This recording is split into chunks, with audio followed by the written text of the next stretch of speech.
independent expert group can be put in place to come up with the solutions.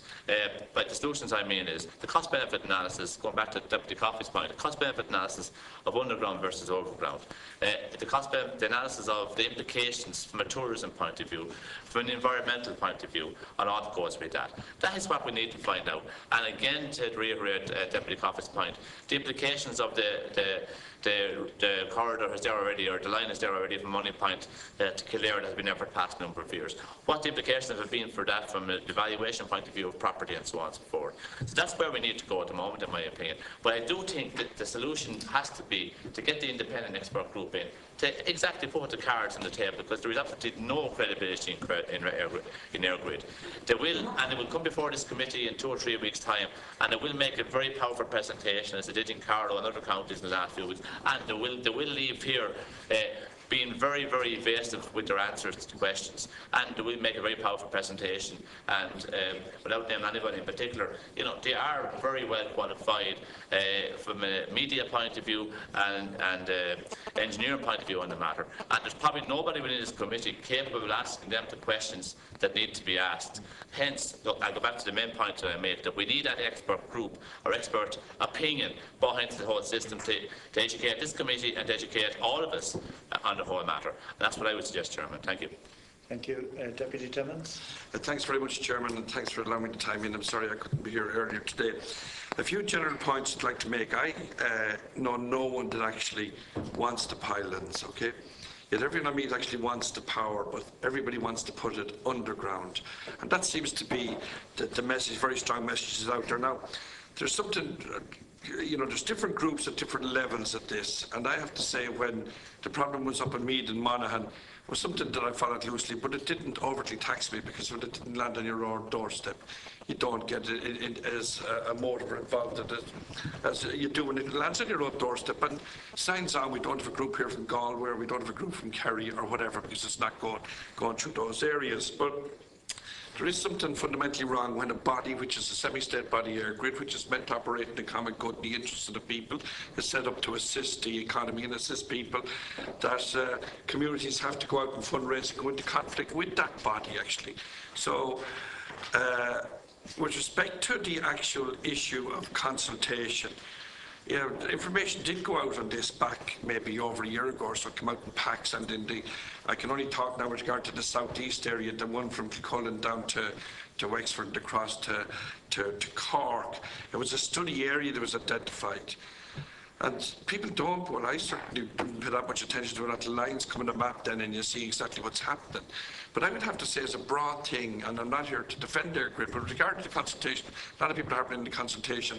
I have found in the last few months when I've been involved in this is that they have gone out to the public. There is consultation. There's an office in Kilcullen, there's an office in Carlow. And with the best will in the world, no matter what information you send out, I see it time and time again with county development plans, that people will miss it. Some people won't see it, no matter how close it is to them. You know, I heard an interview earlier this morning where letters were sent out in the west of Ireland. Some of them didn't get there. As far as I know, in the southeast, no letters were sent out. Am I correct in that? There was no letters sent out in the southeast. It was advertised in newspapers or whatever, okay? But having said that, there is something flawed in the consultation, is because, again, like when communities deal with county development plans, there's the body is guided by national policy. So what's the consultation, you know, about? Because really the consultation is about is we want to put it underground. Yet at the end of the day, EirGrid will turn around and say, well, we're not putting it underground, you know. So there's some deep flaw there. The consultation in many ways, well, I'm one of the people that would say it is out there, but in many respects it's meaningless, because the issues that are being raised again, time and time again with the community, ultimately it looks like they're not being taken on board. So there is a flaw, and that's something that has to be addressed at national policy. There is legislation due on EirGrid, putting EirGrid on a statutory footing. It's due to be published by the end of this year, early next year. And I would be one strongly of the view is that there shouldn't be a decision made on the routes at such a time as that legislation is actually dealt with. And let's see, okay, are we willing to pay the extra? And some will argue that there's no cost differentiation, but it would appear to me that there is a cost differentiation. And let's argue and see, are we willing to pay the extra to put it on underground? Now, I know on the stage 1 report that chapter 10, that the evaluation process, that health isn't one of the issues taken into consideration. That there's conflicting evidence out there. But leave aside the health thing, purely from an aesthetic and an impact on communities and an impact on the visual impact, they are quite horrific. I have to say that I never saw as many pylons as I've seen in the last couple of months when you're looking out for them and they're coming up along the N11 pylons. You know, I've never seen as many, but I cannot understand for the life of me when just a simple one of Kilcullen down to Waterford, when the N9 was being constructed, as to why, whether there were pylons underground, overground or whatever, when there was a route identified that there was a sterilised area, why the actual pylons or whatever system has been put in place, why it wasn't part of that. And I don't believe for one moment that EirGrid or the ESB or whoever was not aware of the requirement for necessity of the upgrade of the grid. It was upgraded from west to east back 20 years ago. So they must have been aware of it. But in conclusion, Chairman, I want to ask one question. It's kind of aimed at the Carlow Group, I suppose. I'm just trying to find out. There was an environmental consultancy group called CASS, who gave a presentation to Carlow County Council. I just wonder who are they or who employed them or what was the remit? Maybe somebody might know. Okay, I'll hand over to whoever wants. Yeah, I can answer that question. When my group, Save Our Heartland, became aware of the pylon routes going through the county, we managed to have a meeting with the county manager, and it was just debated in a council meeting in October. And at that council meeting, the county manager offered to commission an independent review of an impact assessment of each of the 4 routes as they pass through the county. Now, he reported to the council meeting earlier this week, well, the November Council meeting, and his report contained a number of recommendations which the Council have chosen to adopt. And really, the most important one, I suppose, from Carlow's perspective, and given this huge lack of consistency in how landscape is mapped from county to county, the Carlow County Council have voted to embark on a process to vary the county development plan to strengthen our landscape character assessment. So that's a very important step for Carlow in trying to make the EirGrid mapping more fair. They also made a recommendation to the council to prepare their own constraint report on each route for the county, which I suppose it takes pressure to a degree off the local groups, because we have been commissioning expert reports to submit to EirGrid, but for the council to kind of do work on our behalf is quite a good move as well. Jim, just one final comment on that. Thanks very much.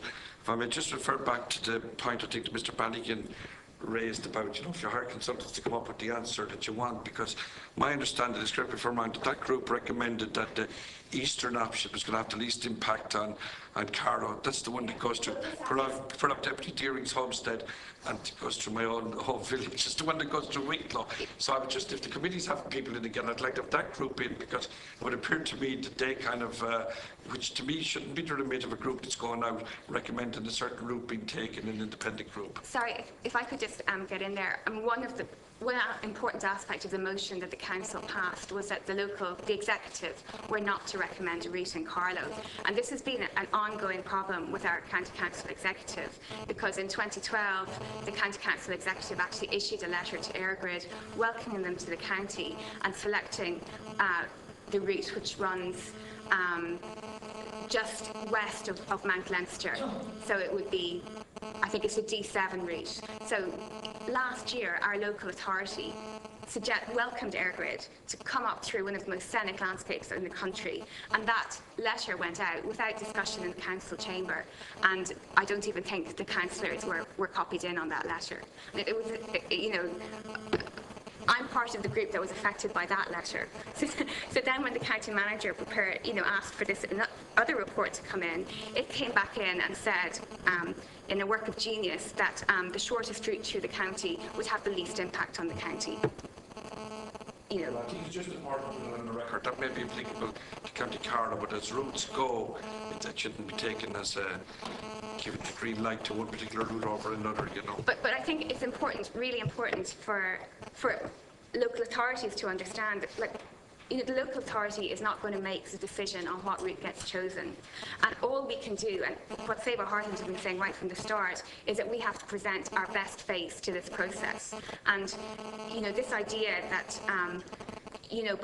by valuing your landscape or valuing what's in your county, that you're disadvantaging one route is not really true, because EirGrid are going to make the decision on the whole route, and they're not telling us, they're not being transparent about how they make that decision. They're not saying whether it's cost or whether it's environmental issues. They won't give us an idea of what the weighting is. So, it's not in the gift of the county council to choose the route, and they've actually said now that they're not going to pinpoint a route for EirGrid. John? Yeah, I'd just like to come back on the point about EirGrid's great public consultation that was referred to. It's a great concept, but it's good as consultation as I've seen with any other group, notwithstanding that you're not going to be able to get to everybody. I'm not here saying that it's a great consultation, but I'd like to have advertised Poorly advertised. extensive. Okay, fair enough. Poorly advertised, and that's been brought to their attention in contravention of the Irish Convention, which will be challenged. If you call setting up a stall in a local super value store consultation for a few hours on a Monday, if you call that consultation, setting up a stall at the local animal mart for a few hours on a Tuesday, literally a few hours. They didn't arrive at 7:30 or 7 o'clock when the farmers all arrived. They probably arrived at 10 or 11 o'clock. If you call that consultation to the tens of thousands of people that are in the area, maybe that is good consultation. I don't think it is. EirGrid were asked at the Waterford County Council meeting about advertisement in the local papers, in which they said they did advertise. That's on the public record.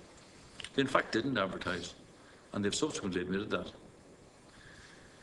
So, I mean, it's quite clear that having a few information days that happen at 1 p.m. to 8 p.m.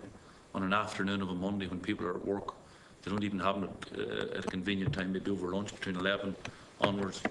There's no opportunity for people to get to these afternoon sessions on a Monday. People have to look after children, pick up children from school.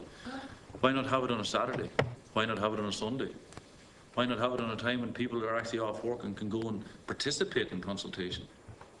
The consultation dates are strategically picked, timed, located. Just a point on visual landscape. I don't know if people understand the height of these pylons. The highest structure in Croke Park is a metre shorter. These pylons are the size of 20 bungalows, one on top of each other. So can you picture that in your mind? Can you picture Croke Park in your mind, the height of Croke Park? Sorry, Chair, why are you asking me to not understand the impact of the visual landscape of the... I'm just coming to that point. Yeah, because I'm well aware of it, actually. Okay. So when EirGrid looked at County Waterford, and the County Development Plan clearly states that the Comeraghs Mountains is a special area of amenity and conservation, they decided to use the mountains to hide the lines and the pylons. And RPS, their consultants, admitted that when they were questioned at the consultation stage. So they aimed for the mountains with these pylons and with these lines to hide them. So the jewel in the crown that Waterford have, the Comeraghs Mountains, as one of their main destinations for tourism, hill walking, hiking, the Mahon Falls, the Sean Kelly cycle, they aimed for that particular destination in order to hide their lines and pylons.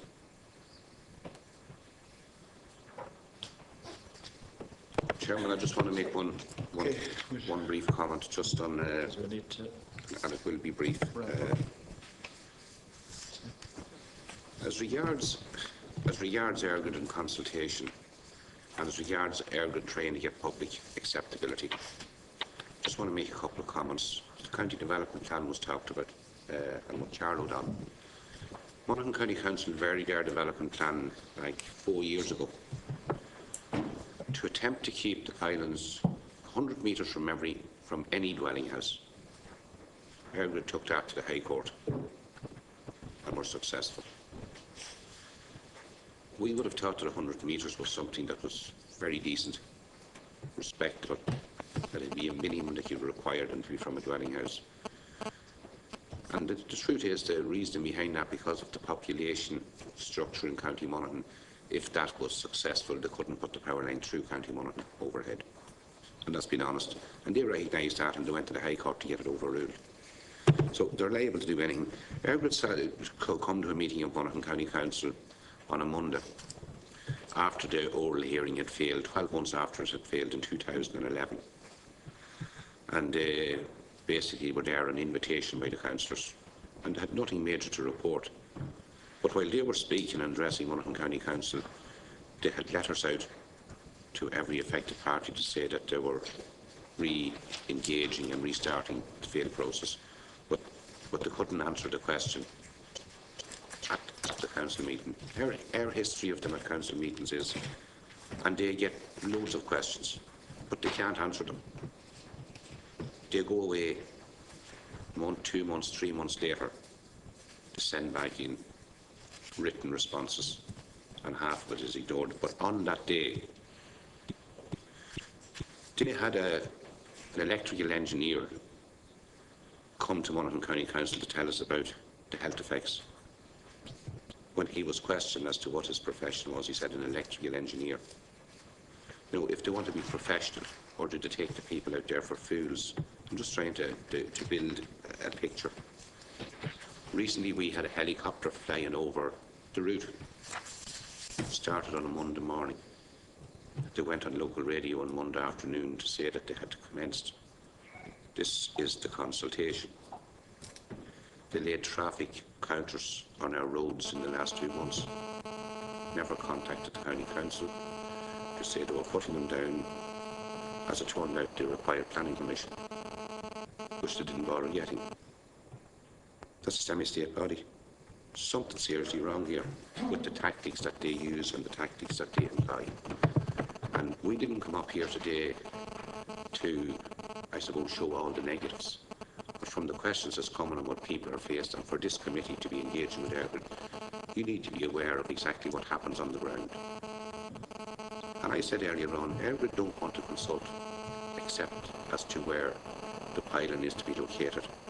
And the final point I'll make to this committee is this. In their final report that they have now out for statutory consultation, they make it clear in that if a landowner, because the location of the tower or the pylon has been identified, if that landowner wants that moved to a different location, there's a number of things the landowner must do. He must give them access to his land to survey. He must, if that tower is going to be located closer to anybody else's property, that landowner must get acceptance from neighbour or neighbours to relocate it. But Airgrid never looked for acceptance from anyone to put it there in the first day. But in order for a landowner to get that relocated now, and if it is going to impinge more on somebody else's property, whether it's a field or a dwelling house or whatever, the person who requests it be moved must get acceptance from their neighbour, or otherwise it is not considered. And that is wrote very clearly in their final solution report. And it's unbelievable. It's unbelievable that if I have a tower in my field and I wanted it relocated to a more suitable position, but that it was going to be closer to Mr. Hillis's property, that I would have to go to him and ask his permission to do that. Okay, thanks very much. Chair, sorry, could I come back in on the height of the pylons? Briefly, because I think... Yeah, no, I just want a clarification on the height of the pylons, because John has said that they are higher than Croke Park. My understanding, and you can tell me if I'm incorrect, my understanding that the height of the pylon is determined by the cable, the centre of the cable, where the cable sags. They have to get a 9-metre clearance, and that is what determines the height of the pylon. My understanding is there is no decisions on the height of the pylon except for that. That's what determines the height of the pylon. Am I incorrect? Well, obviously we're not designers of the system, but... Well, I'm not either, but that's my understanding. Well, in our consultation with Airgrid, they've told us that these pylons could be up to 60 metres. Yeah, I presume that really will be a question for Airgrid. It could be up to 60 metres, in fact. It'll depend Yeah, on the but we have topography. to be, Pylon 60 metres high on the north-south, on the north-south interconnector. There are. Well, we don't know this time, but on the last planning application in 2010, pylons in County Meath actually were 60 metres high. In County Monaghan, the highest were up to 46 metres. But further than that, in their public consultation, in their public meetings, they had lovely little models of pylons. They had a model of a monopole pylon, and I asked the gentleman from RPS, "It's very good. How many of them do you think we'll get to use?" And his answer to me was, "Well, that really shouldn't be out on display," he said, "because it's not a monopole that we actually use. It doesn't really have our approval." So they had all these lovely models, and you home in on the lovely monopole and you think, maybe that might be interesting. But it was on display, but it'll not be used. What does that say to you? Does that constitute a lie or deception by Airgrid? Maybe the committee might decide that. I'll put that to the committee to decide that with Airgrid and put that to them. Okay, thank you very much. So I want to sincerely thank Helena, John, Peter, Owen, Nigel, May, Cian and Anne. I hope I've covered everybody there, for your clear and articulate and unambiguous messages that you've given us today. The committee have invited Airgrid in, as we've stated already, and the officials of the Department of Communications, Energy and Natural Resources to a meeting, I think it's on the 4th of December, to address the issues that have been raised here today. And I suppose, that, again, just to reiterate, the reason that we had you in is that we would be informed and that we would be able to put those issues clearly and unambiguously as you've put to us. So there's no other business. This meeting of the Joint Committee is adjourned until 9:30 a.m. on Wednesday, the 27th of November. That's the meeting with the Minister and Secretary General pre-Council European Council meetings. Is that agreed? I thought we were going to go into private session to discuss what we need to do before close of business on the 26th of November.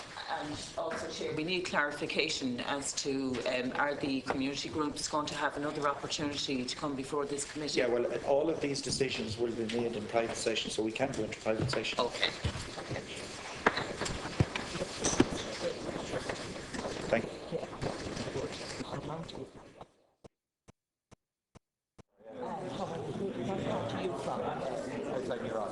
Just outside Iran. Yeah. No. I'm only from the Atlantic, so I'm St. Mullins. You see, it's all St. Mullins and.